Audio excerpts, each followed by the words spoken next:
કેમ મેડમ આજ નારાજ હોય એવું લાગવું, હજી રસોઈ પણ નથી બનાવી? આજ બનશે નહીં, બાર જમવું હોય તો જમી આવજો. હા વળી શું થઈ ગયું એવું? લગ્ન કરીને આવી તે દુલકો, પણ તમને કેમ મારી વાત કે સમજાય? શું થયું? કાંઈક ચોખ્ખું બોલ ને, કાંઈક ગોળ ગોળ શું કરવા ફેરવેશ? કાંઈક ખુલીને વાત કરતો ખબર પડે ને. આપણા બાજુવાળા ભારતીબેન એ સિટીમાં રહેવા ગયા, આજુબાજુ વાળા બધા સિટીમાં રહેવા ગયા, હજી તમને સિટીમાં રહેવા નથી લઈ ગયા. કીધું તો ખરો, સમય આવે ત્યારે આપણે જશું. જાવું જ છે, ચોક્કસ જાવું છે. લગ્ન કરીને આવીને તે દુની આ જ વાત સાંભળી. આપણા લગ્ન થયા કે મમ્મી પપ્પાએ શું કીધું તું કે સિટીમાં રહેવા જવું હોય તો જ લગ્ન કરશું. તોય હું હારી કહેવાય કે હજી અત્યાર સુધી ગામડામાં પડી રહી હોઉં.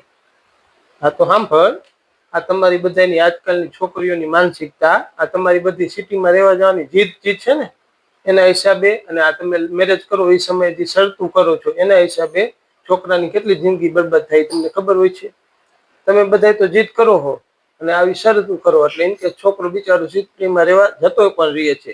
એટલે અહીંયા જાય એટલે મોંઘવારી વધવાની છે, અને ઘરનું મકાન હોય તો બીજાને મોડી ભોરી કરી હોય પોતાની, અને બેંકમાંથી લોન લીધી હોય તો એના હપ્તા, અને કાં ભાડે રહેતો હોય તો એનું ભાડું, છોકરાઓને ભણાવવાનો સ્કૂલનો ખર્ચો, વ્યવહાર આ બધું એ ટૂંકા પગારમાં ભેરું કરે છે. તોય છતાં રાખે કાંઈ વાંધો નહીં, થઈ જશે હાલો. પણ ત્યાં વળી તમારી નવી જીદ ઉત્પન્ન થાય છે, નવી ટીવી લેવું છે, નવું ફ્રીજ લેવું છે, નવું વોશિંગ મશીન લેવું છે, હાલો હવે નવી ગાડી લેવી છે.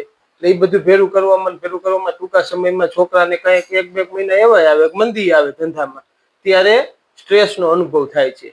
અને તમને ખુશ રાખવા છતાં તો પણ એ બધું લઈ લઈએ છે ટૂંકા પગારમાં, અને પછી સ્ટ્રેસમાં નો રવાડે ચડવાના ઊંધા રવાડે ચડી જાય છે. ઓનલાઈન સટ્ટાના રવાડે ચડી જાય, જુગારના રવાડે ચડી જાય, અને એને ખુદને ખબર નથી પડતી કે ક્યાં રસ્તે ચડી ગયો હોય. અને એને જયારે ખબર પડે ને ત્યારે બહુ મોડું થઈ ગયું હોય છે. અને પછી તમારી પાસે તો બીજો રસ્તો હોય છે, ડાયવોર્સનો. ભલે આજે તને ખોટું લાગે, પણ તમે તો ડાયવોર્સ દઈને જતા રહ્યો છો. તો પછી પાછળથી ખબર છે કે છોકરાની અને પરિવારની શું હાલત થાય એમ. જે બાપ જિંદગી આખી ગામડામાં હંમેશાથી આવેલો હોય ને, એ જ બાપ પોતાના દીકરા માટે પાઘડી નીચે મેલીને લેણદાર આઈને માફી માંગે છે એના છોકરા માટે. ત્યારે એ બાપને શું થતું હશે હાલત? તમે તો બસ જતા રહ્યા હોય. એટલે જ કહું છું કે આ ખોટી જીદ નો રાખો સિટીમાં રહેવા જવાની. અને ગામડામાં રહેવું એટલે એવું નથી કે તમે એવું લાગે છે કે ગામડામાં રહ્યું એટલે છોકરાના સિંચન નથી થતા. સંસ્કાર સાચા છોકરાના ગામડે જ થાય છે. અહીંયા સિટીમાં 2 દિવાલની વચ્ચે એવા સંસ્કાર ન થાય. અને ક્યારેક ઇનકેસ ગામડે રહેતા હોય અને નો કરે નારાયણ ને ક્યારેક એવી મુસીબત આવી પડે ને, ત્યારે આખું ગામ પડખે ઊભું હોય.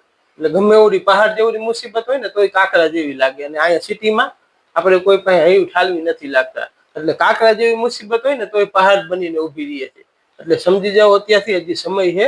ખોટા મોહ માયા ન રાખો. અને હું ના નથી પાડતો સિટીમાં ન રહેવા જવાય, સગવડ થાય એટલે સિટીમાં રહ્યો તો જ સિટીના વિકાસ થશે, પણ એનો સમય આવવા દો.